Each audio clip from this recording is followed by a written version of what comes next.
I caught my coworker stealing my work and presenting it as his own. So I went to HR, and you won't believe what happened next. I've always been the kind of guy who tries to keep his head down and do good work. Growing up in a small town in the Midwest, my parents instilled in me the value of hard work and integrity. My dad was a high school teacher, and my mom ran a small bakery. They weren't rich, but they taught me that success comes from putting in the effort and being honest. I carried those values with me when I moved to San Francisco 3 years ago to join a promising tech startup. It was a big leap for me, leaving behind everything I knew for a city that felt like it was on a different planet. But I was excited about the opportunity to work on cutting-edge software and be part of something that could really make a difference. The first couple of years at the company were great. I threw myself into my work, often staying late to perfect my code or brainstorm new features. My colleagues became like a second family to me. We'd grab beers after work, have weekend hackathons, and genuinely enjoyed each other's company. I even started dating another developer, Brenda, though we eventually broke up amicably when she took a job in Seattle. Outside of work, I found my niche in the local music scene. I've played guitar since I was a kid, and I set up a small recording studio in my apartment. On weekends, I'd often play at open mic nights or jam with other musicians I met. It was a great way to balance out the intense focus of my day job with something creative and expressive. Everything changed about a year ago when Mark joined our team. From day one, something about him rubbed me the wrong way. He waltzed in like he owned the place, bragging about his previous jobs at big-name tech companies and dropping names of Silicon Valley bigwigs he claimed to know personally. At first, I tried to give him the benefit of the doubt. Maybe he was just nervous and overcompensating. I even invited him out for drinks with some of the team, hoping he'd relax and show a different side. But as the weeks went by, it became clear that this was just who Mark was. In team meetings, Mark would dominate the conversation, talking over others and dismissing ideas that weren't his own. He'd find ways to insert himself into projects he wasn't even assigned to, always angling for the most high-profile tasks. What bothered me most was how he'd take credit for other people's work. He had a way of presenting things that made it seem like every good idea had originated with him. I tried to brush it off and focus on my own work. I was in the middle of a big project overhauling our user authentication system, something I was really passionate about. I'd been researching cutting-edge security protocols and had some innovative ideas for making our system both more secure and user-friendly. One day, I was working late, putting the finishing touches on a presentation about my authentication project. Mark strolled by my desk, peering at my screen. "Hey, what are you working on?" he asked casually. I hesitated for a moment, but then thought, why not? Maybe if I shared my excitement about the project, he'd see the value in collaboration rather than competition. So I gave him a quick overview of my ideas. Mark seemed genuinely interested, asking thoughtful questions and even offering a suggestion or two. For the first time, I felt like maybe I'd misjudged him. We ended up talking for over an hour, diving deep into the technical details. When he left, he thanked me for sharing and said he was looking forward to the presentation. The next morning, I arrived at the office early, ready to give my presentation to the team. But as I walked in, I saw Mark already standing at the front of the room, my slides up on the screen. My heart sank as I realized what was happening. Mark was presenting my authentication project as if it was his own idea. He used my slides, my research, even some of the specific phrases I'd used when explaining it to him. The team, including our manager, seemed impressed. They were nodding along, asking questions that Mark deftly answered using the information I'd shared with him. I sat there in shock, unable to process what was happening. Part of me wanted to stand up and call him out right there, but another part was paralyzed. I'd always avoided confrontation, always believed that the truth would speak for itself. But now, watching Mark bask in the praise for my work, I realized that sometimes you have to speak up for yourself. After the meeting, I pulled Mark aside, my heart pounding. "What was that?" I demanded, trying to keep my voice steady. "That was my project, my ideas. Why did you present it without even mentioning me?" Mark looked at me with a mixture of surprise and amusement. "Oh, come on," he said, clapping me on the shoulder. "We're all on the same team here. No need to be so territorial. Besides, I refined those ideas, made them presentable. You should be thanking me for getting them approved." I was speechless. How could he twist things around like that? Before I could gather my thoughts to respond, he was already walking away, saying over his shoulder, "Great teamwork on this one." Since then, it's only gotten worse. Mark has been consistently taking credit for my ideas in meetings, forgetting to include me on important emails about projects I'm leading, and even trying to assign me busy work so he can swoop in on the high-profile tasks. It's gotten to the point where I dread coming into the office each day. The place that once felt like a second home now feels hostile. I find myself second-guessing everything I do, paranoid about sharing any ideas. It's even affecting my life outside of work. I've been skipping open mic nights, too drained to even pick up my guitar when I get home. I've tried talking to our manager about it, but Mark is really chummy with him. They often grab beers after work and play golf on weekends. So far, my concerns have been brushed off as team dynamics that we need to work out ourselves. I'm starting to wonder if I should just start looking for a new job. But the thought of leaving this company, which I've invested so much of myself in, breaks my heart. Plus, the job market is pretty tough right now, especially for someone at my level trying to move laterally. There's also a part of me that feels like leaving would be letting Mark win. I think about my parents, about the values they instilled in me. They'd want me to stand up for myself, to fight for what's right. But how do you fight against someone who seems to have no moral compass? I'm at a loss for what to do. Has anyone dealt with a coworker like this before? How did you handle it? I don't want to come across as whiny or not a team player, but I also feel like I'm being majorly taken advantage of. Any advice would be appreciated. I've thought about going to HR, but I'm worried about potential backlash. What if they don't believe me? What if Mark finds out and makes my life even more difficult? And even if they do believe me, what can they really do? I've also considered trying to beat Mark at his own game, being more aggressive, more self-promoting. But the thought of becoming like him makes me feel sick. I don't want to compromise who I am just to get ahead. Sometimes I find myself daydreaming about quitting dramatically, calling out Mark in front of the whole office and walking out with my head held high. But then reality sets in, and I remember my rent, my student loans, and the competitive job market. I miss the days when work was exciting, when I felt valued and part of a team. I miss being able to focus on creating great software instead of office politics. I miss feeling proud of what I do. So here I am, turning to strangers on the internet for advice. I know it's a long shot, but I'm hoping someone out there has been through something similar and can offer some wisdom. How do you deal with a coworker who seems hell-bent on taking credit for your work? How do you stand up for yourself without becoming someone you don't like? And how do you know when it's time to cut your losses and move on? Update 1. First off, I want to thank everyone for their advice and support on my last post. It really helped to know I wasn't alone in dealing with this kind of situation. I wanted to give an update on what's been happening with the Mark situation, as things have developed quite a bit in the last few weeks. Taking some of your suggestions, I decided to be more proactive about documenting my work and contributions. I started keeping detailed logs of my projects, saving all email threads, and making sure to vocalize my ideas clearly in meetings. I even started sending follow-up emails after important discussions to summarize what was talked about, making sure my contributions were in writing.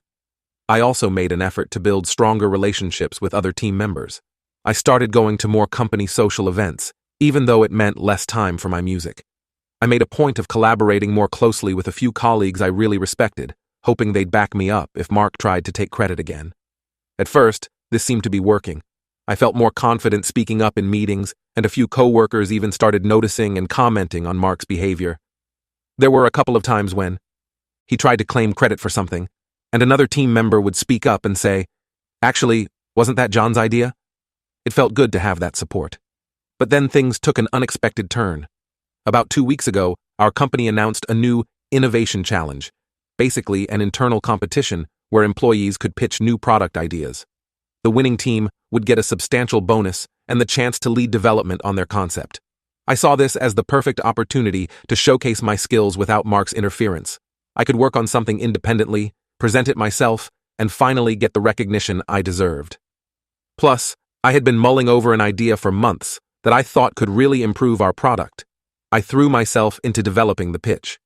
My idea was for a new feature that would streamline our user onboarding process, using machine learning to personalize the experience for each new user. I worked late nights and weekends, refining every detail. I even used some of my audio production skills to create a slick demo video. The night before submissions were due, I was at the office until midnight, making sure everything was perfect. I saved my files on my personal drive and went home feeling really good about my chances.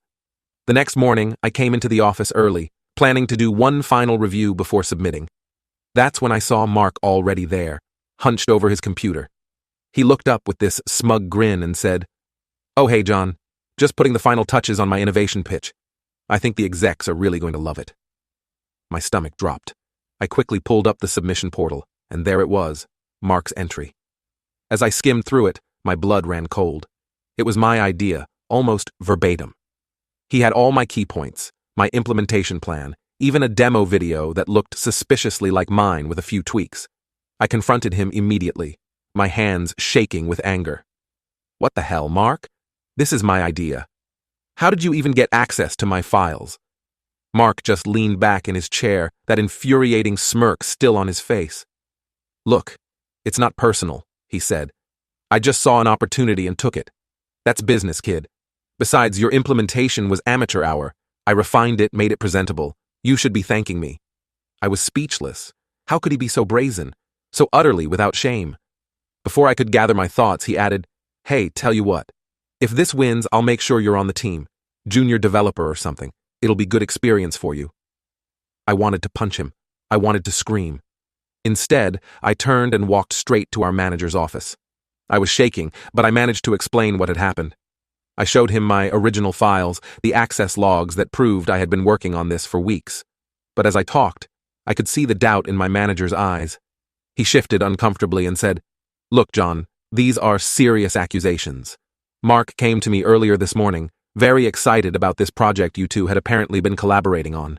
He mentioned, you might be upset about some last-minute changes he made to improve the pitch. Are you sure you're not just feeling a bit territorial?" I couldn't believe what I was hearing. Somehow, Mark had managed to get ahead of this, to spin it in his favor before I even knew what was happening. I tried to argue, to make my manager understand, but I could tell he had already made up his mind. The next few days were a blur of anxiety and anger. I could barely focus on my work, constantly checking for updates on the innovation challenge. When the finalists were announced, my fears were confirmed. My idea had made the cut. He'd be presenting to the executive team next week. I'm at a complete loss. I feel betrayed, not just by Mark, but by a system that seems to reward his kind of behavior. Part of me wants to quit on the spot, to walk out and never look back. But another part wants to fight back somehow. I'm considering going over my manager's head to HR, or even higher up the chain, but I'm worried about potential backlash. What if they don't believe me either? What if I get labeled as a troublemaker or not a team player? I've also thought about reaching out to some of the coworkers I've built relationships with, to see if they'd be willing to back me up. But I'm worried about dragging them into this mess. What if supporting me puts their own jobs at risk? There's a part of me that wants to confront Mark again, to tell him I'm not going to let him get away with this. But given how he's manipulated the situation so far, I'm afraid that might just give him more ammunition to use against me. I find myself lying awake at night, replaying everything in my head, wondering if there was something I could have done differently. Should I have been more guarded with my work, less trusting? The values my parents instilled in me, honesty, hard work, integrity, suddenly seem naive in the face of someone like Mark. I haven't been able to touch my guitar or record any music since this happened. The creative spark that used to energize me after a long day of coding is just gone. I feel drained, defeated. Has anyone been in a similar situation? How did you handle it? I'm open to any and all suggestions at this point. I can't let Mark get away with this, but I also don't want to torpedo my own career in the process. How do you fight back against someone who seems to have no moral compass, especially when they've already manipulated the situation in their favor? Update 2. I want to thank everyone again for their support and advice. Your words have been a lifeline during this incredibly stressful time. A lot has happened since my last update, and I'm still processing it all. Taking the advice of many commenters, I decided to go to HR with my concerns about Mark. I spent a whole weekend gathering all the evidence I could, emails, file access logs, my original project files with their creation dates, and even got a couple of coworkers to write statements backing up my side of the story. I was incredibly nervous walking into the HR office on Monday morning. The HR rep, Lisa, listened carefully as I laid out everything that had happened, from the earlier incidents of Mark taking credit for my work to the recent Innovation Challenge fiasco. She seemed genuinely concerned and assured me they would investigate thoroughly. For the next week, I was on edge. Mark seemed oblivious, still swaggering around the office and bragging about his upcoming presentation to the execs. I did my best to avoid him and focus on my work, but it was hard. Every time I saw him, my stomach would clench with anger and anxiety. Then, 2 days before the big presentation, I was called into a meeting with HR, my direct manager, and to my surprise, our CTO. My heart was pounding as I sat down, unsure of what to expect. The CTO spoke first, thanking me for bringing this issue to their attention. It turns out they had done a deep dive into the situation and found overwhelming evidence that Mark had indeed stolen my idea and had a history of taking credit for others' work. They then dropped a bombshell. Mark had been fired, effective immediately.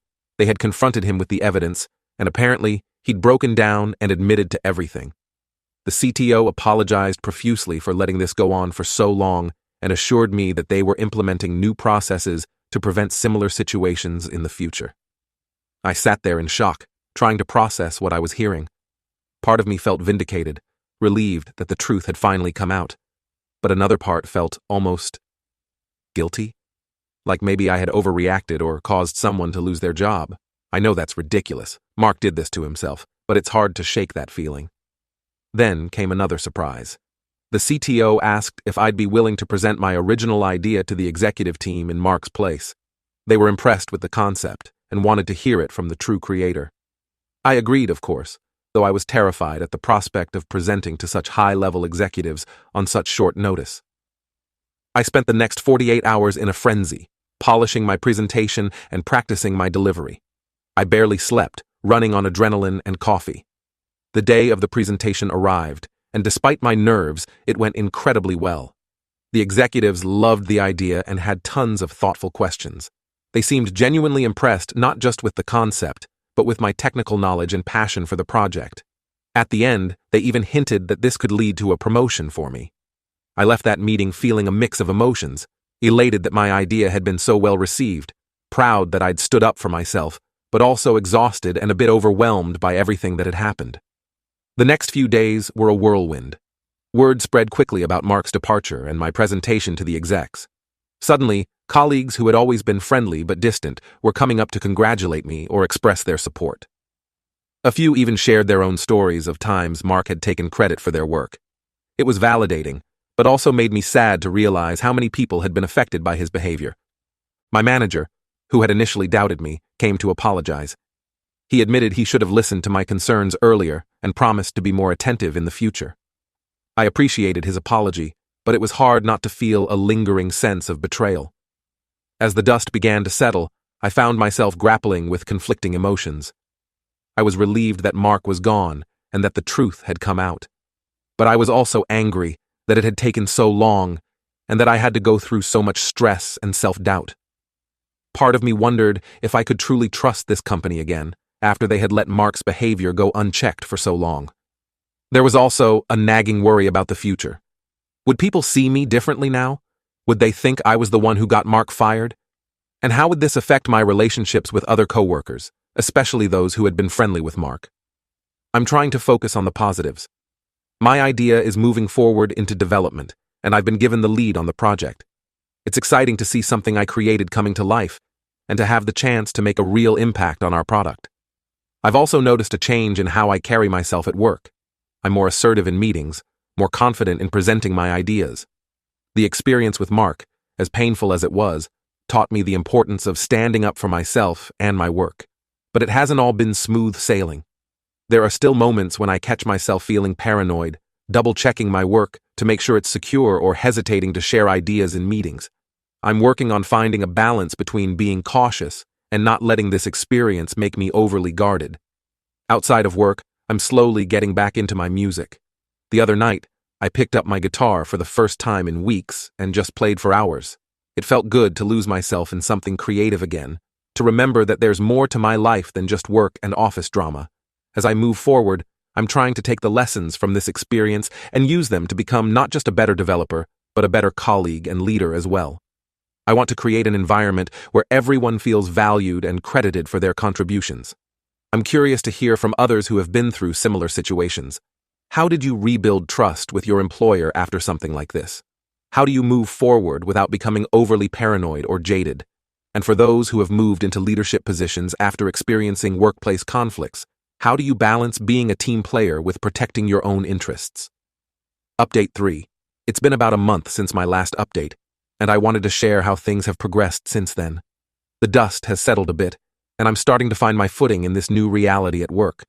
My idea for the user onboarding improvement has been officially greenlit for development, and I've been promoted to lead the project. It's exciting to see something I created moving forward, but it's also been a huge learning curve. I'm now managing a small team, which comes with its own set of challenges. I find myself constantly thinking about how to be a good leader, how to give credit where it's due, and how to foster a collaborative environment without losing sight of individual contributions. The company has been making efforts to improve the overall work culture. They've implemented new policies around project attribution and have been holding workshops on fostering a more collaborative environment. It's a start, but I know these kinds of changes take time to really take hold. I've been trying to do my part by being transparent about my work process and encouraging open communication within my team. One unexpected development has been my relationship with Sarah, another developer on our team. We've always gotten along well, but in the wake of the Mark situation, we've grown a lot closer. She was one of the coworkers who backed up my story to HR, and since then, we've been grabbing lunch together regularly and even hanging out outside of work. Last week, Sarah confided in me that she had also experienced issues with Mark taking credit for her work, but she had been too intimidated to speak up. We had a long talk about the importance of standing up for ourselves and supporting each other in the workplace. It felt good to connect with someone who really understood what I'd been through. On a personal note, I've been trying to use this experience as a catalyst for growth. I've been more assertive in meetings, more confident in presenting my ideas, and more intentional about building relationships with my coworkers. I've even started mentoring a new junior developer, something I never would have felt qualified to do before. I've also been making a conscious effort to reconnect with my life outside of work. I've started playing open mic nights again, and I'm even thinking about recording some of the songs I wrote during the whole Mark ordeal. It's been therapeutic to channel those emotions into my music, but it hasn't all been smooth sailing. There are still days when I struggle with trust issues at work. I find myself second-guessing people's motives or holding back ideas out of fear they'll be stolen. I'm working on it, but it's a process. I'm also still grappling with some conflicting feelings about the company. While I'm grateful for how they ultimately handled the situation, part of me is still angry that it was allowed to go on for so long. I'm trying to focus on the positive changes and the opportunities I've been given, but there's still a nagging doubt in the back of my mind. As I continue to navigate this new phase of my career, I'm realizing that there's no clear roadmap for situations like this. Every day brings new challenges and opportunities for growth. I'm doing my best to stay true to my values while also protecting myself and my work. I'm still figuring things out, but I'm cautiously optimistic about the future. This experience has been a real wake-up call, both professionally and personally.